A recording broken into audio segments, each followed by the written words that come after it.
선교를 하는 기간이죠. 선교란 죽은 자와 산 자 사이에 서는 것이 선교입니다. 정수영 박사님 지난주에 간증하신 것처럼 선교 현장에 가서 죽어가는 사람들을 살리는 것이 아주 중요한 것입니다.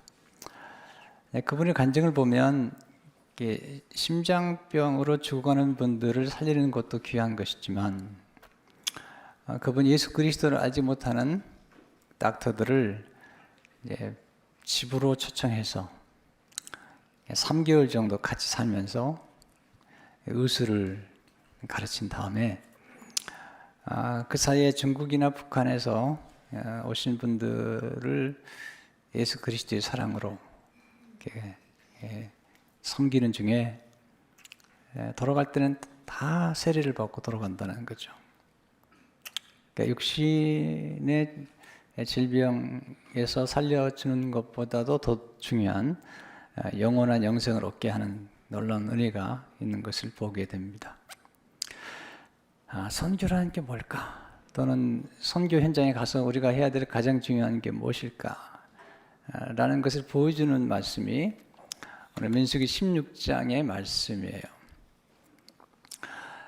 민수기 16장의 말씀을 좀 읽다 보면 좀 거북한 부분들이 나오죠. 레위 지파 가운데 고라라고 하는 사람이 이제 몇 사람과 더불어 당을 지어서 그 당시 지휘관들 250명과 더불어서 모세와 아론에게 대적을 하는 것을 보게 됩니다. 이유는 이런 거죠. 레위 지파는 이 성막 안에서 성막을 섬기게 되어 있는 분들이에요. 그렇지만 레위 지파 가운데서 제사장이 될 수 있는 사람은 아론과 아론의 후손들이거든요. 레위 지파 사람들이 처음에 성막에 주어진 일을 맡다 보니까 너무 감격했던 거죠. 근데 세월이 좀 지나다 보니까 우리는 왜 제사장이 될 수 없느냐? 왜 모세만 그렇게 지도자가 되어서 이스라엘 민족 전체를 이끌어가는가? 이제 이런 질문을 하면서 모세 아론을 대적하는 거죠. 그러면서 이제 250명이나 되는 그 당시 지휘관들을 또 이렇게 움직여서 모세와 아론을 대적하고 거역하고 있는 것입니다. 그래서 모세 아론에게 얘기하는 거죠. 너희가 좀 지나치지 않느냐? 꼭 너희만 지도자가 되어야 되느냐? 너희만 곧 제사장이 되어야 되느냐? 이렇게 도전을 하니까 하나님께서 이제 모세가 하나님 앞에 기도하니까 그들을 이제 회막 앞으로 모으라고 그럴 때 고라가 이제 모세와 아론을 거슬려서 모든 이스라엘 백성 앞에서 대적을 하죠. 그때 하나님께서 이 이스라엘 백성 전체를 아무래도 내가 진멸해야 되겠다. 왜냐하면 하나님이 세운 지도자들을 이렇게 대적하는 걸 보니까 내 마음이 좀 아프구나. 그리고 그 전체를 진멸하려고 하니까 모세와 아론이 엎드려서 기도하면서 하나님, 이 죄가 한 사람으로 시작된 건데 어떻게 이스라엘 전체를 다 이렇게 진멸하려고 하십니까? 그러지 마십시오. 그때 하나님께서 모세와 아론의 기도를 들으시고 이스라엘 전체를 진멸하지 아니하고 그 당시 당을 지었던 고라와 그 당 지었던 사람들과 250명의 지휘관들을 하나님이 심판하시는 모습이 나오게 됩니다. 네, 그런 이제 하나님의 엄미한 심판을 보았던 이스라엘 백성들이 거기서 좀 정신을 차리면 좋겠는데 그렇지 않고 오히려 모세와 아론을 또 대적하면서 너희 때문에 많은 사람이 죽지 않았느냐. 그랬더니 이제 하나님께서 그 당시에 무서운 전염병이죠. 보내서 이스라엘 백성들을 순식간에 심판하시는 현장이죠. 그때 모세와 아론이 그렇게 하나님 자기들을 대적했던 이스라엘 백성이 심판을 받아서 지금 죽어가는 것을 기뻐하지 아니하고 모세가 아론에게 제단에서 불을 가지고 향로에 담아서 빨리 달려가서 그 하나님의 심판을 받고 죽어가는 그들 사이에 서서 그들을 속죄하라고 얘기하잖아요. 그랬더니 산자와 죽은 자 사이에 섰더니 연병이 끝이 나고 하나님의 심판과 하나님의 내리신 진노가 멈추는 것이죠. 오늘 민수기 16장 47절 48절을 보게 되면 아론이 모세의 명령을 따라 향로를 가지고 회중에게로 달려간즉 백성 중에 연병이 시작되는지라 이에 백성을 위하여 속죄하고 죽은 자와 산자 사이에 섰을 때에 연병이 그치니라. 크게 두 가지죠. 이스라엘 백성들 가운데 하나님의 세운 지도자들을 대적하고 공격함으로 심판을 받고 있는 그런 게 하나 있고요. 또 하나는 아론과 모세가 하나님 앞에 나가서 하나님 그러시면 안 됩니다. 그래도 그러시면 안 됩니다. 그리고 중보기도를 하면서 하나님의 심판을 멈추게 하는 이 모습들을 우리가 보게 됩니다. 여기서 우리가 배울 수 있는 이게 교훈이 뭘까요? 첫째로 하나님은 자기 위치를 지킬 줄 아는 사람을 축복하신다는 것이죠. 자기 위치를 알고 지키는 게 쉽지 않습니다. 사실요. 여기 이제 레이지파가 받은 위치도 좋은 위치거든요. 하나님의 성막에서 하나님의 아름다움을 보는 것도 영광스러운 것인데 그 위치에 만족하지 않고 나도 제사장이 되게 해달라 이런 얘기를 하는 것이죠. 특별히 민수기 16장 3절을 보게 되면 그들이 모여서 모세와 아론을 거슬려 그들에게 이르되 너희가 분수에 지나도다. 회중이 다 각각 거룩하고 여호와께서도 그들 중에 계시거늘 내가 어찌하여 너 여호와의 총회 위에 스스로 높이느냐. 사실 그런 건 아니었거든요. 모세가 이렇게 지도자가 되려고 하지 않았거든요. 하나님이 모세를 불러가지고 이스라엘 민족을 인도하라 했더니 하나님 저 못합니다. 이 무거운 짐 왜 저기 맡기십니까? 못합니다. 이렇게 지도자가 된다는 것은 부르심이지 내가 좀 지도자가 돼가지고 좀 무슨 영화를 누리게 되겠다는 게 성경에서 나오는 인물들은 아닌 것 같아요. 근데 이제 고라와 그 당을 지었던 사람들이 그렇게 이제 도전하는 거죠. 그리고 이제 모든 회중이 모여졌을 때 하나님의 세운 지도자들을 공격하는 거죠. 19절에 보니까 고라가 온 회중을 회막물에 모아놓고 그 두 사람을 대적하려 하며 여호와의 영광이 온 회중에게 나타나시니라. 하나님이 이렇게 지켜보시다가 안 되겠구나. 내가 좀 심하다.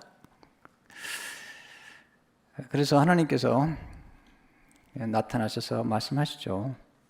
이 회중 전부를 멸해야 되겠다. 20절 11절을 보니까 여호와께서 모세와 아론에게 말씀하여 이르시되 너희는 이 회중에게서 떠나라. 내가 순식간에 그들을 멸하러 하노라. 그런데 모세와 아론은 이 얘기 듣고 좋아하지 않습니다. 22절을 보세요. 그래서 훌륭한 지도자들이죠. 그 두 사람이 엎드려 이르되 하나님이여 모든 육체의 생명의 하나님이여 한 사람이 범죄하였거늘 온 회중에게 진노하시나이까. 하나님 그러지 마십시오. 모든 교회에서나 또는 공동체 안에서 문제를 일으킬 때 한 사람이 시작되어서 점점 커지는 거거든요. 하나님 앞에 이렇게 당을 짓고 이렇게 공동체를 어렵게 만드는 이 일은 한 사람에게 시작됐는데 어떻게 온 이스라엘 백성을 진멸하려고 하십니까? 그렇게 하지 마십시오. 그랬더니 하나님 모세와 아론의 기도를 들으시고 그러면 이 문제를 일으킨 사람들만 심판하시겠다. 31절에 35절을 보게 되면 그가 이 모든 말을 마치자마자 그들이 섰던 땅바닥이 갈라지니라. 땅이 그 입을 열어 그들과 그들의 집과 고라에게 속한 모든 사람과 그들의 재물을 삼키매 그들과 그의 모든 재물이 산채로 수월에 빠지며 땅이 그 위에 덮이니 그들이 회중 가운데서 망하니라. 그 주위에 있는 온 이스라엘이 그들의 부르짖음을 듣고 도망하 이르되 땅에 우리도 삼킬까 두렵다 하였고 여호와께로부터 불이 나와서 분향하는 250명을 불살랐더라. 참 이게 참 선택이라는 게 무서운 거죠. 잘못된 선택을 하니까 좋지 않은 결과가 나오는 것이죠. 왜 이런 일이 생겼을까요? 왜 고라와 또 250명 이런 사람들이 이렇게 어려움을 겪게 됐을까요? 첫째는 자신의 위치를 망각했기 때문입니다. 다 하나님께서 자기 위치를 주신 거거든요.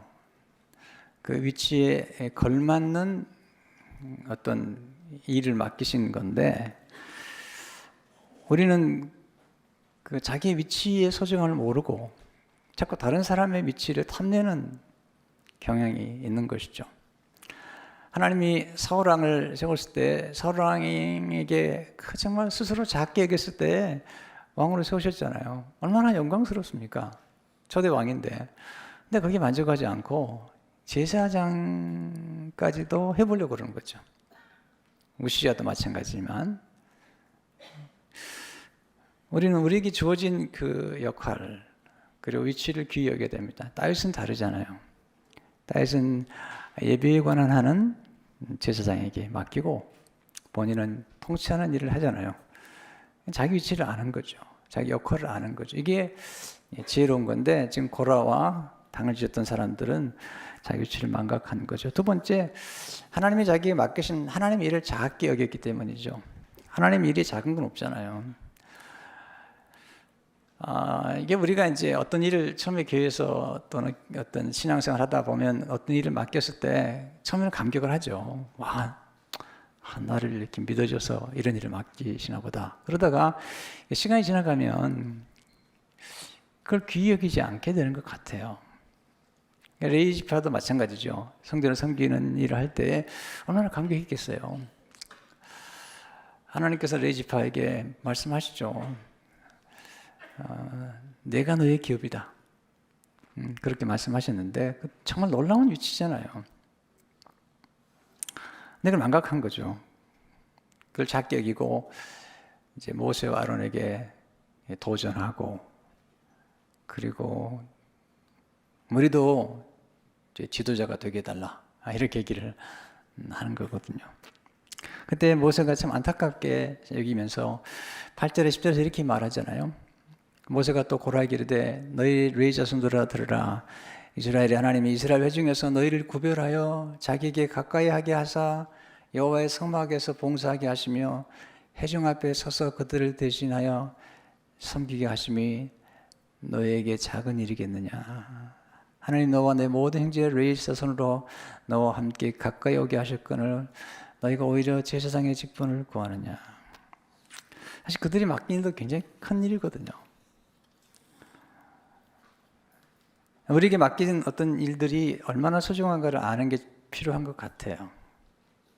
주님은 늘 작은 일에 충성된 사람을 칭찬하시잖아요. 마태복음 25장 11절을 보니까 그 주인이 이르되 잘하였도다 착하고 충성된 종아 내가 적은 일에 충성하였음에 내가 많은 것을 내게 맡기리니 내 주인의 즐거움에 참여할지어다 하고 이 적은 일에 충성했다는 거죠. 그랬더니 하나님께서 더 많은 일을 더 큰 일을 맡기시는 것을 보게 되죠. 마태복음 28장 28절 29절을 보니까 그에게서 그 한 달란트를 빼앗아 10달란트 가진 자에게 주라. 무릇 있는 자는 받아 풍족하게 되고 없는 자는 그 있는 것까지 빼앗기리라. 고라 자손들이 왜 그러면 그들에게 맡겨주신 이 성막의 일을 이렇게 작게 생각했을까요? 자, 우리가 한번 돌아보십시다. 우리가 어떤 일을 맡겼을 때 교회에서 그 일이 얼마나 귀하게 여겼어요. 와, 너무 좋다. 이런 생각을 하게 되잖아요. 저희 처음 믿고 이제 저기 맡겨진 이런 교회에서 청소하는 일이었거든요. 너무 좋은 거예요. 내가 교회 청소 일을 한다는 게 참 감사하더라고요. 고등학교 때. 그러다가 이제 새벽 기도에 이제 새벽 종을 치는 일을 이제 선배 가다가 신학교 가고 그걸 저한테 이렇게 맡겨주었는데 너무 감사했어요. 새벽 종을 치는 게 너무 좋더라고요. 그래서 2년 동안 새벽 종을 치면서 너무 감사했던 거죠. 우리는 가끔 교회에서 어떤 일을 맡겨졌을 때 그 놀라운 감격을 갖게 되잖아요. 근데 우리가 익숙해지다 보면은 이게 하찮게 여기게 됩니다. 제일 처음에 가졌던 초심에 대한 감격이 상실하게 되죠. 그래서 그 경이로움과 그리고 그 직분의 영광스러움과 그 소중함을 망각하고 말아요. 사람이 이렇게 초심, 처음에 받았던 그 감동을 유지하는 게 참 어렵습니다. 인간의 죄성 때문에 그렇죠. 네. 이건 목회자들이 경험하게 되는 가장 불행한 일입니다. 늘 거룩한 것에 접촉하다 보니까 이 거룩에 대한 경이로움과 그 영광스러움을 망각해 버릴 때가 많아요. 그래도 마찬가지입니다. 교회 생활 오래 하신 분들 오래 하다 보니까 이게 익숙해져 가지고 영광스러움을 모르는 거죠. 교회에서 직분을 맡았을 때도 얼마나 영광스러워요. 왜냐하면 우리가 맡은 직분은 생각하면 정말 영광스러운 거죠. 세상의 모든 직분은 다 사라져 갑니다. 그렇지만 그리스도의 몸된 교회 안에서 주어진 직분과 위치는 이건 영원한 것이고 이것은 우주적인 것이에요. 근데 우리가 이걸 소홀히 여길 수가 있거든요. 그래서 우리가 익숙하지 않도록 조심해야 돼요. 늘 새롭게 경험할 필요가 있거든요.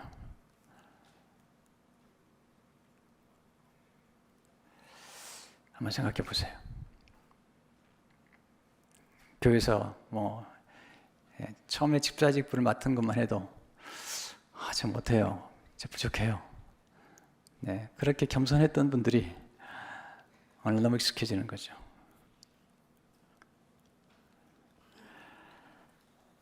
우리는 정말 늘 성령에 충만해서 그 예배에 대한 감격과 이 거룩한 것에 대한 감격을 늘 간직하고 사는 게 필요하잖아요.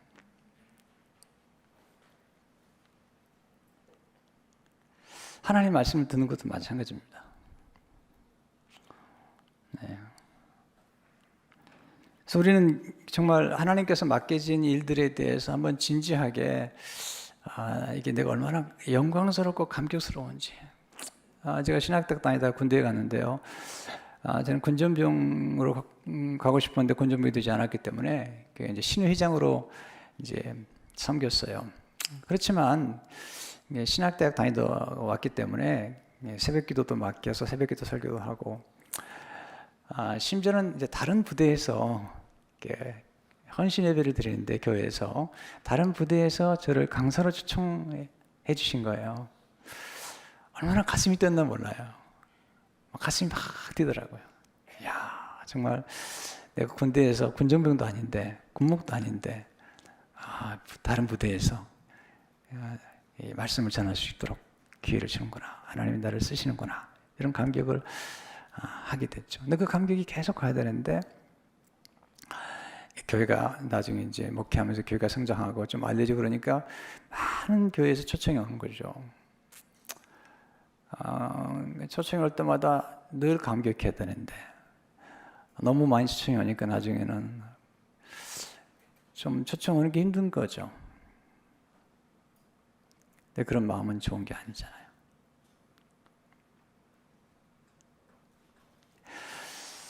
그런 면에서 우리가 어떤 작은 것 하나도 늘 영광스럽게, 또 제가 늘 하는 설교지만 주일 설교 또 새벽 설교를 할 때도 이게 얼마나 진지한 것인지, 얼마나 영광스러운 것인지, 이 복음이 얼마나 놀라운 것인지를 생각하면서 말씀을 전하려고 노력을 많이 합니다. 작은 일은 고귀하는 것입니다. 그리고 첫 번째 그 마음을 유지하는 것 참 중요한 것이죠. 주님이 내가 첫사랑을 버렸구나 이런 생각을 하시잖아요. 여러분 주님의 교회를 좀 가까이 하시면 좋겠어요.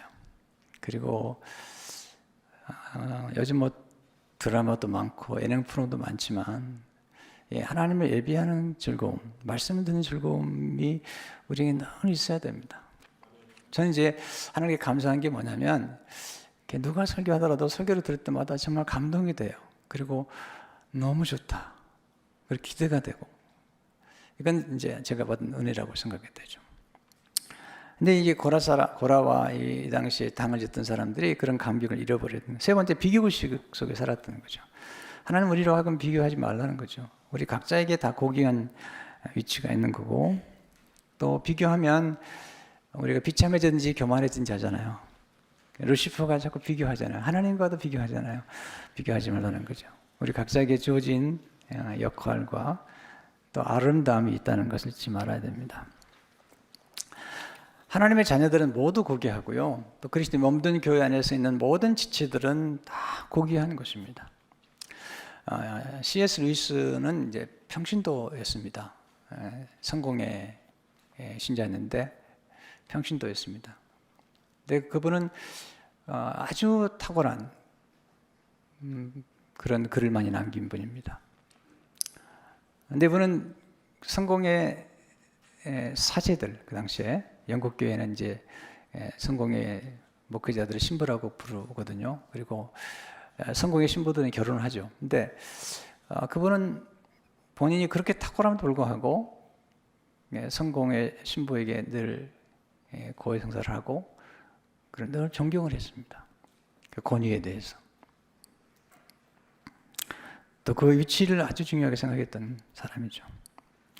그래서 그는 이 교회의 영광을 봤고 그리스도의 영광을 보면서 그는 영광이 무기란 책에서 이렇게 기록을 하고 있습니다. 가장 낮은 그리스도인이라도 교회에서 차지하는 구조적 위치는 영원하고 우주적이기까지 합니다.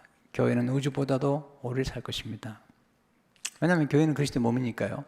그리스도는 영원하신 분이니까요. 이 우주보다 오래 산 분은 그리스도니까. 그래서 교회 안에 각 개는 우주보다 오래 살 것입니다. 특별히 머리와 연결된 모든 것이 그분의 불멸성을 공유할 것입니다. 그리스도의 머리 대신 그리스도와 함께 연결된 모든 사람들은 불멸한다는 거죠. 조직과 집단은 언젠가 사라지지만 우리는 영원히 살 것입니다. 이게 이제 우리 그리스도인들이 가진 위치고 그리고 축복이라는 것이죠. 네 번째는 영적 지도자를 대적하는 것이 하나님을 대적하는 것인 줄 몰랐다는 것이죠. 왜냐하면 모세와 아론을 세운 분은 하나님이시거든요. 그래서 11절에 이렇게 말씀하십니다. 하나님이 이를 위하여 너와 너의 무리가 다 모세와를 거스리는다. 모세를 통해서 하신 말씀이죠. 이건 모세와 아론을 거스린 게 아니라 여호와를 거스리는다. 아론이 어떤 사람이기에 너희가 그를 원망하느냐. 이제 여러분이 이제 목회자들을 대할 때 아마 가끔 좀 마음에 안 들기도 하고 그리고 저런 사람이 다 목사가 됐나 이런 생각을 할 수도 있습니다. 또 설교도 마음에 안 들기도 하고 양해 차지도 않고 그럴 수도 있습니다. 근데 우리가 알아야 될 게 하나 있습니다. 모세와 아론 하나님이 세우셨어요. 그런데 모세와 아론이 완벽하지 않습니다. 모세는 살인자입니다. 애굽 사람을 저지른 살인자입니다. 아론은 금송아지를 만들어서 우상을 숭배하게 만들었던 사람입니다. 그런데 하나님의 섭리와 계획 속에서 그들을 지도자로 세우신 거예요. 하나님이 세우신 거죠. 목회자도 마찬가지죠. 보면 자, 우리 모두는 제사장이죠. 근데 교회 안에서 목회자들을 영적인 지도자를 세워서 교회를 이끌어가는 거죠. 목회자들이 뭐 대단한 존재가 절대 아니라고 저는 생각하거든요. 모세가 민수기 16장 28절에 보면 이렇게 얘기합니다. 모세가 이르되 여호와께서 나를 보내사 이 모든 일을 행하게 하신 것이요. 여호와께서 보냈다는 거죠. 나 임으로 함이 아닌 줄을 이 일로 말미암아 아니라. 모세가 안 하려고 그랬잖아요. 하나님 이건 못합니다. 저 자신 없습니다. 그렇게 얘기했는데 하나님이 맡기셨어요. 일을 하게 하는 건데 왜 이렇게 거스르냐는 거죠.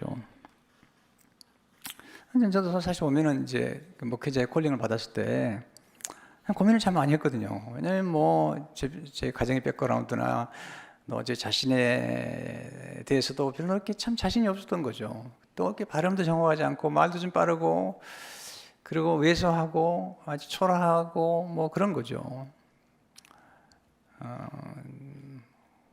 오늘도 이렇게 아침에 누가 왔다가 가면서 저한테 충고를 하더라고요. 왜 말을 그렇게 하냐고.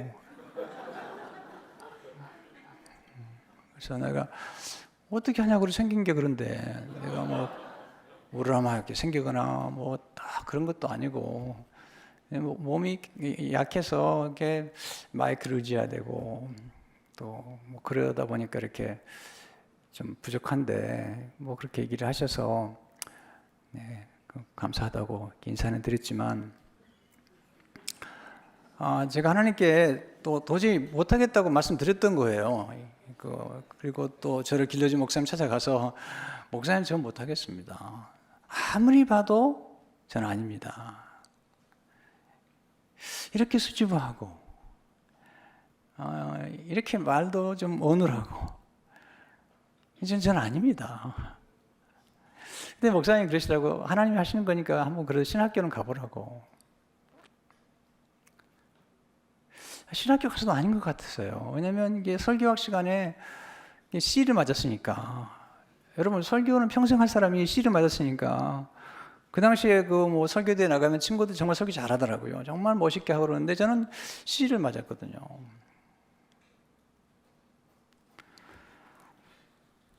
그러니까 우리가 이제 어떤 하나님의 일을 이렇게 우리가 부여받았을 때 그것이 얼마나 무거운 것이거든요, 사실은요. 저는 지금도 가끔 이런 생각을 해요. 부목 삼으면 얼마나 좋을까? 왜냐하면 단임 목회자가 갖고 있는 무거운 짐이라는 것은 참 엄청나잖아요. 모세가 너무 짐이 무거우니까 하나님 저 죽여주십시오. 언제 이 무거운 짐을 어떻게 하라고 그럽니까? 이렇게 얘기한 것처럼 목회자가 짊어져야 될 짐이 참 무겁습니다. 네. 지금도 교회도 건축하면서 이제 철골이 올라가는데 이게 작은 게 아니에요. 지금 겨우 3분의 1 올라가는데 이게 벌써 굉장한 모습을 드러내는데 이게 짐이 무겁습니다. 근데 하나님이 세우신 거죠. 그래서 섬기는 거죠. 그래서 우리는 이제 하나님이 어떤 권위를 맡긴다는 것은 섬기라고 주신 거니까 겸손하게 섬기고 또 그런 인도를 받는 분들은 정말 기쁨으로 순종하고 따라가는 게 좋다는 거죠. C.S. 루이스가 이런 얘기를 합니다. 권위를 행사할 때는 겸손하게, 순종할 때는 기쁨으로 하는 것이 우리 영혼이 살아갈 것입니다. 이게 살아갈 길이에요. 살아갈 길. 네. 길로 바꾸시면 좋겠네요. 그리스도의 몸 안에서는 더욱 그렇습니다. 사실 우리가 아는 것처럼 우리 모두가 이제 제사장이 된 거잖아요. 그럼에도 불구하고 교회 안에는 지도자가 필요한 거잖아요. 그래서 지도력을 발휘하는 목회자들이 세워져서 여러 온 제사장들을 섬기고 같이 가는 역할을 하는 것이 우리가 할 일이라고 보는 거죠. 제가 하는 일은 그런 일이죠. 우리가 매주 모였을 때 여러분들이 익숙해져 버린 이 거룩한 일에 대한 감격을 회복시키는 것. 네. 심지어는 결혼 생활하는 분들에게도 익숙한 남편과 아내를 더욱 사랑하도록 늘 새롭게 보도록 만드는 것. 우리 익숙해지니까 함부로 대하잖아요. 여러분 처음에 얼마나 감격했나요? 결혼할 무렵에. 손만 스쳐도 막 온몸이 전율했던 그 말도 안 되는 순간들이 우리 있었잖아요. 오늘 익숙해지니까 함부로 대하고 말도 함부로 대하고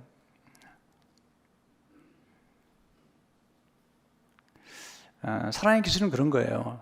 늘 만나는 사람들을 새롭게 대하는 거죠. 그리고 거기서 우리가 그리스도의 제자로 변화되어 가는 거죠. 뭐 결혼 생활하는 게 별거 있나요? 어제 새벽에도 말씀드렸지만 게어리 체프만이 부부 학교란 책에서 하나님이 우리로 하여금 결혼하게 만드는 목적은 딱 한 가지다. 원수를 사랑하는 법을 가르치기 위한 것이다. 그 왼수. 네. 여러분 어디서 원수를 사랑하는 법을 배우죠? 바로 부부 생활을 통해서 배우는 거예요. 네, 가장 가까이 있는 사람을 사랑하는 게 가장 어려운 거예요. 그래서 늘 만나는 사람들을 늘 새롭게 대하고 늘 존귀 여기는 것은 최고의 사랑의 아트예요. 아트. 네. 이걸 배우셔야 돼요. 그리고 가정에서 실천하셔야 돼요.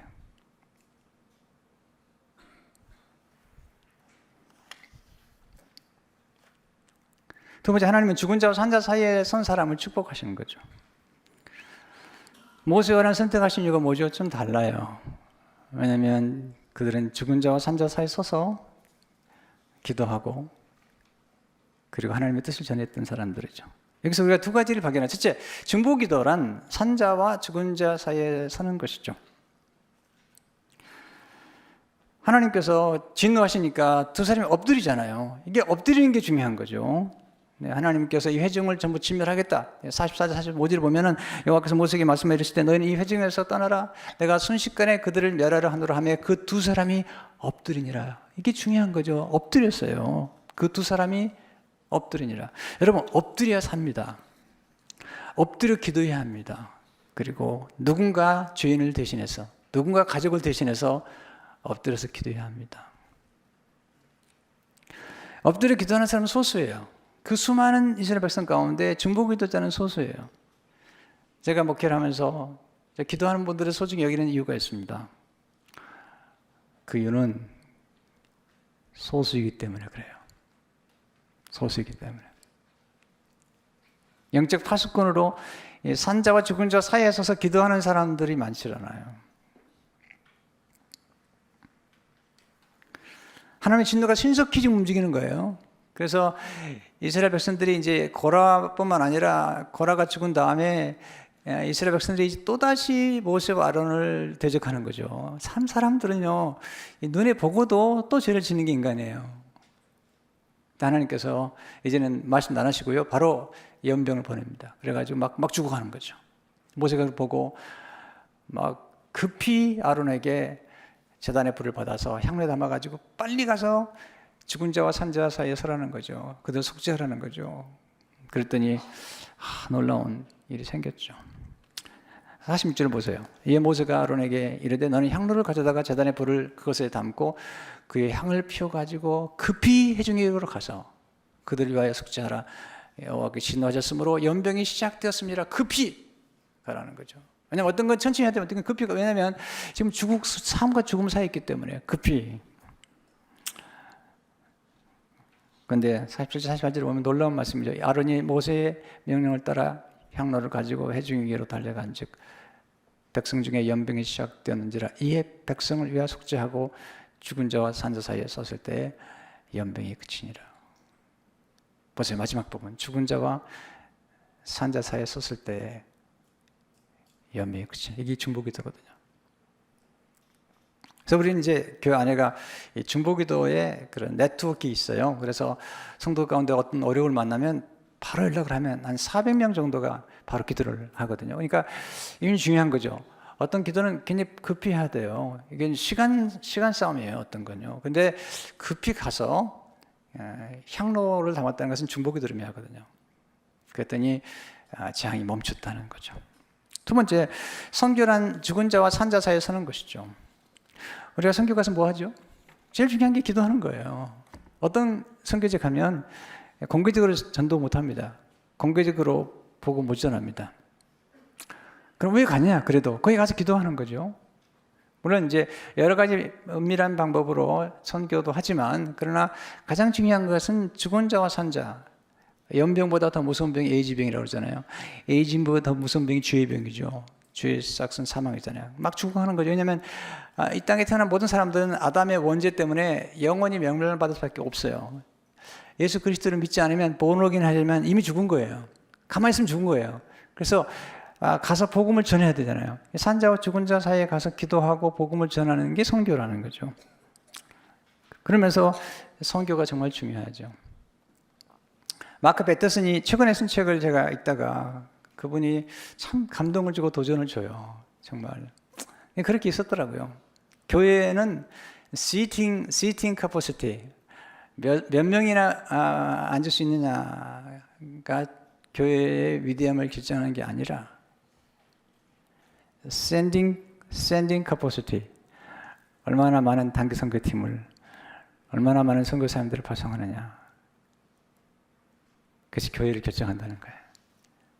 저는 정말 인정을 해요. 여러분, 우리가 사람들 만날 때, 저 사람은 참 닥터 같으시네요. 저분은 선생님 같으시네요. 저분은 군인 같으시네요. 저분은 목사답네요. 이게 중요한 것처럼 교회도 교회다워야 되잖아요. 하나님 우리에게 맡기신 가장 중요한 것은 예배죠.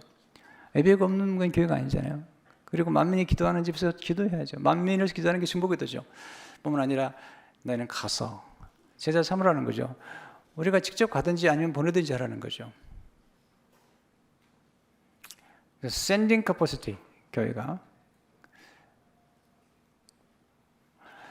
가끔 이제 멕시코 선교팀들이 갔다 주일날 돌아오게 되면 몇십 명이 가요. 그럼 주일날 예배드린 이 교회 안에 있는 시팅 캐퍼시티는 줄지만 그러나 가서 복음을 전하는 게 얼마나 놀라워요. 정말 하나님께 영광이 되는 거죠. 근데 여기서 우리가 이 민수기 16장에서 우리가 만나는 것은 복음이죠. 예수 그리스도를 만나죠. 예수 그리스도는 이 죽은 자와 산 자 사이에 서서 우리를 구원하신 거죠. 아론보다 더 위대하세요. 왜냐하면 아론은 죽은 자와 산 자 사이에 섰지만 그는 죽지 않았어요.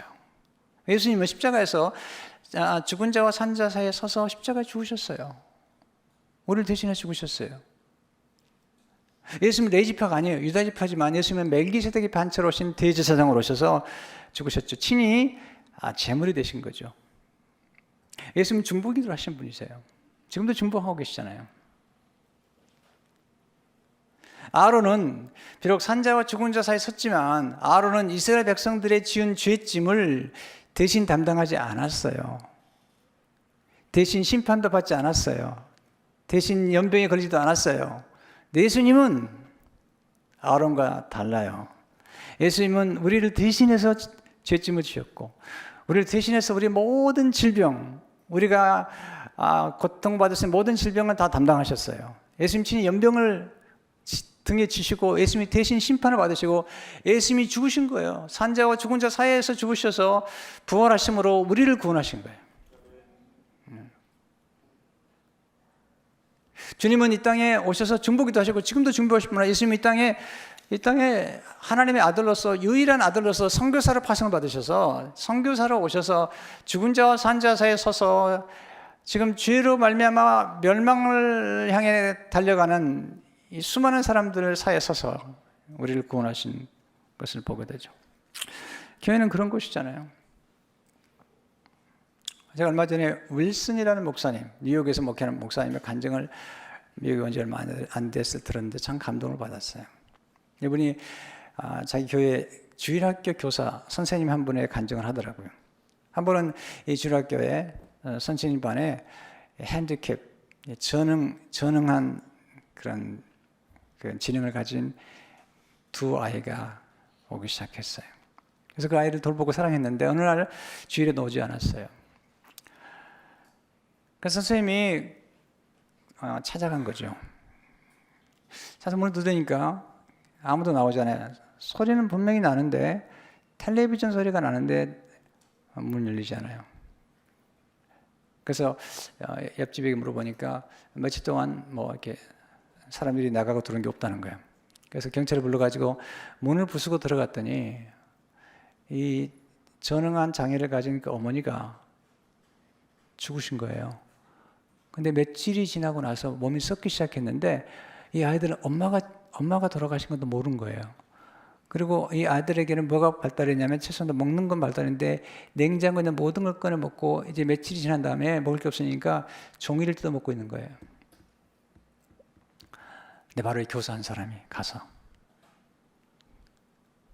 죽은 자와 산 자 사이에 가서 그 아이들을 건져낸 거죠. 근데 이 간증을 하신 윌슨 목사님의 간증이 더 놀라웠어요. 어릴 적에 아버지가 누군지 모르고 큰 거죠. 혼자 엄마가 자기를 키웠는데 어느 날 엄마가 자기를 데리고 밖에 나가더라고요. 벤치에 앉혀놓고 엄마가 했어요. 내가 곧 돌아올 테니까 꼼짝 말고 앉아있어라. 윌슨이 의자에 앉았는데 하루 종일 기다려도 엄마가 오지 않았어요. 이틀이 지나도 오지 않았어요. 3일이나 오지 않았어요. 이 어린 소년이 가엾게 앉아서 이제는 먹지 못하고 지쳐 있는 거죠. 근데 그때 한 아저씨가 길을 가다가 물었습니다. 너 배고프니? 너 배고파 보이는구나. 네, 엄마를 기다리는데 엄마가 오지 않아요. 우리 집에 가자. 집에 와서 샤워를 시키고 음식을 먹였어요. 그리고 이분은 가난한 분이었어요. 그리고 공부를 많이 한 분도 아니었어요. 말도 더듬은 분이었어요. 그런데 그리스도의 사랑을 가진 분이었어요. 마침 그 무렵에 중고등부 수양회가 있었는데 이분이 자기 돈으로 이 아이에게 수양회를 가도록 도와준 거죠. 거기서 이 어린 소년 윌슨이 예수를 만난 거죠. 거기서 놀라운 변화를 경험했어요. 그리고 나중에 목회자가 됐어요.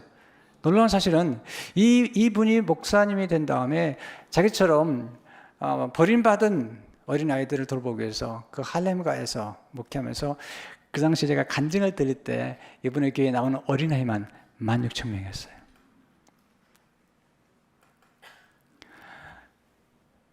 자기를 예수님께로 인도했던 그 한 아저씨가 죽은 자와 산 자의 선사에 있었던 자기를 건져내었기 때문에 이제 수많은 영혼들을 구원하는 일을 하기 위해서 헌신하는 거죠. 교회는 그런 곳이죠. 여러분, 그것이 한참타고요.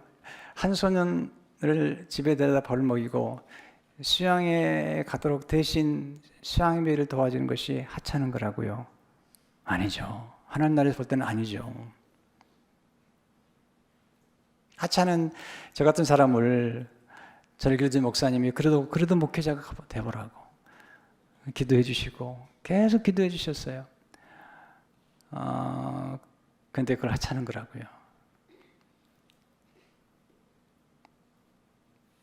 저는 몰랐거든요. 제가 복음을 받아들이고 이렇게 놀라운 변화를 경험하고 또 최근에는 제가 2분의 미국 분으로부터 한 카드 하나를 받았고 또 하나는 이메일을 받았어요. 미국 분에게서 목사님 감사해요. 목사님 쓴 책이 성경 다음으로 제 생애를 바꿔놨어요. 미국 분들이에요. 저는 상상도 못하겠어요. 이런 일들이 내 안에 벌어졌다. 이것은 누군가가 저를 복음으로 인도하고 도와준 거거든요. 저는 교회가 너무 좋았어요. 왜냐하면 우리 집에는 들어가도 앉을 만한 곳이 없었어요. 내 교회가 룸이 있었어요. 거기서 자기도 하고 공부도 하고 청소도 하고 살았던 거죠.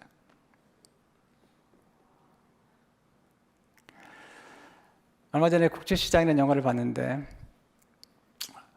거기에 흥남이라는 곳에서 철수하는 과정 중에 벌어진 피난민들의 스토리가 국제시장의 스토리잖아요. 궁금했어요. 어떻게 이 배에다가 그 많은 사람을 태웠을까? 사실은 놀라운 일이었어요. 그 당시에 더글라스 맥아더 장군이 이제 주의를 한 중에 놀라운 승리롭게 막 올라가다가 중공군이 내려오는 바람에 갑자기 멈춰서 가지고 이제 공격을 받는 상황에서 전부 부산으로 철수하라고 하는 명령이 떨어졌습니다. 얼마나 추웠는지 그해 그 배가 부산으로 갈 때가 1950년 12월 23일이었으니까요. 영하 41도. 근데 수많은 피난민들이 몰려왔고 그리고 10만 명이 넘는 미군들과 한국 군인들을 부산으로 이제 철수시키는 그 과정에서 수백 대의 전갑차와 수백 대의 차와 그리고 무기들을 실어서 이제 부산으로 내려가는 상황에서 그 메리더스 빅토리아라고 하는 이 배가 있습니다. 이 배는 그냥 수송하는 배예요. 화물을 수송하는 배예요. 300톤짜리 화물 이건데요. 이 화물을 수송하는 배고 여기는 승선할 수 있는 사람이 60명. 근데 그 당시에 승선한 사람이 47명인데 13명만 태울 수 있는데 그때 이 선장이 감동을 받았어요. 레나드 라오라는 선장이 감동을 받고 명령을 내립니다. 배에 있는 모든 화물을 다 내리라고. 그리고 모든 무기를 다 내리라고. 그리고 불태우라고. 왜냐하면 이제 그걸 놓고 가면 또 공산당들이 그걸 쓰기 때문에 다 불태우고, 거기에 그 배에 14,000명을 태운 거예요. 그리고 그 3일 동안에 임산부가 5명 있는데 5명이 아이를 낳은 거죠. 첫 번째 아이가 태어났을 때 그 승무원이 보고 뭐 이름을 지을 수가 없으니까 그냥 김치라고 지었대. 김치. 첫 번째가 김치, 두 번째도 김치, 김치 1, 김치 2. 3일 동안에, 놀라운 사실은 3일 동안에 그 배에 14,000명이 탔는데도 불구하고 겨우 연명할 수 있는 물과 음식을 먹고 화장실도 없는, 제대로 없는 상황에서 한 사람도 죽지 않았다는 거죠. 레너드 라우라는 선장이 이렇게 얘기합니다. 저는 때때로 어떻게 그 작은 배가 그 많은 사람을 태울 수 있었는지, 그리고 어떻게 한 사람도 잃지 않고 그 끝없는 위험을 극복할 수 있었는지를 생각합니다.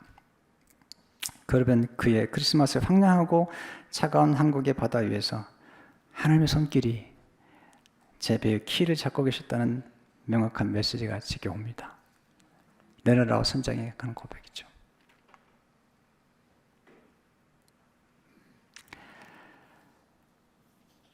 라버트 런이라고 하는 그 당시에 1급 항해사가 나중에 고백합니다. 영웅은, 참미국분들이 겸손해요. 영웅은 그들을 구원한 승무원이 아닙니다. 영웅은 그 열악한 환경에도 끝까지 살아 버텼던 피난민들의 영웅입니다. 이 미국 사람들이 정말 우리가 배울 게 많아요. 그리고 이 레너드 라우 선장, 이분은 나중에 프란시스칸 수도사가 돼가지고요, 수사가 돼가지고 평생 동안 수도원을 떠나지 않고 거의 나중에 시상식에도 안 가는데 부득이 명이 떨어져 가지고 참 시상식 외에는 평생 동안 기도하며 삽니다.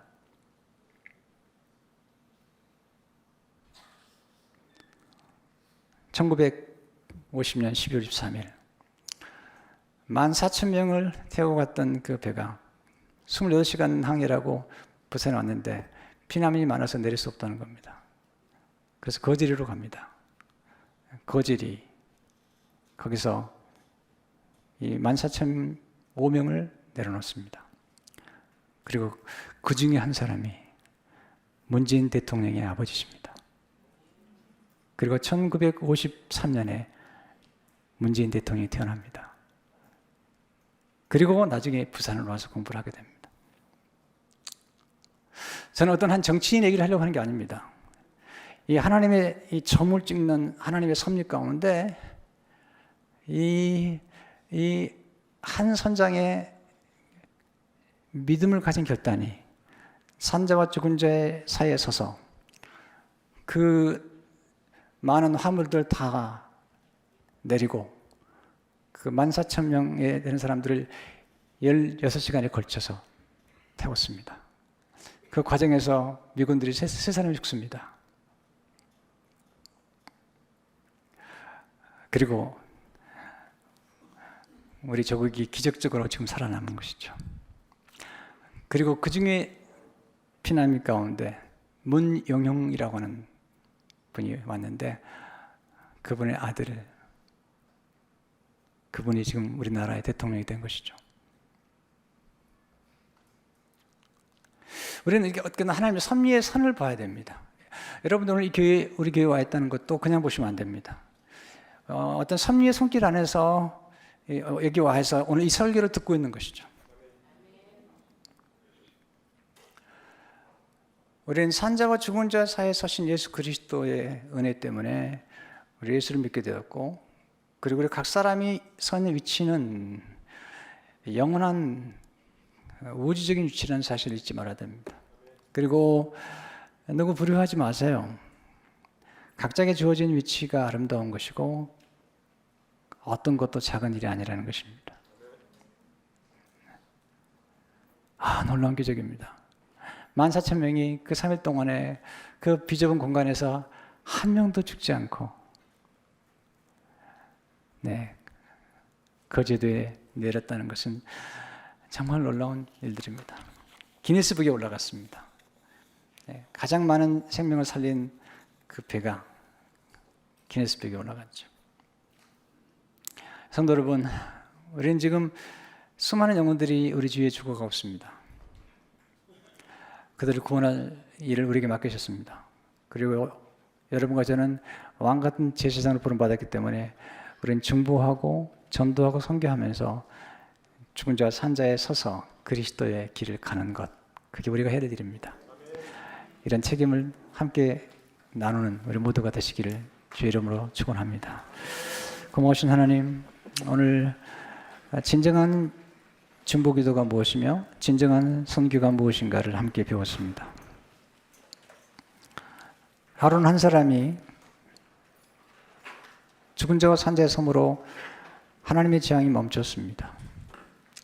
우리 예수님께서 십자가에서 죽은 자와 산 자 사이에서 서실 뿐만 아니라 죽으시고 친히 생명을 내어주심으로 우리를 구원하셨습니다.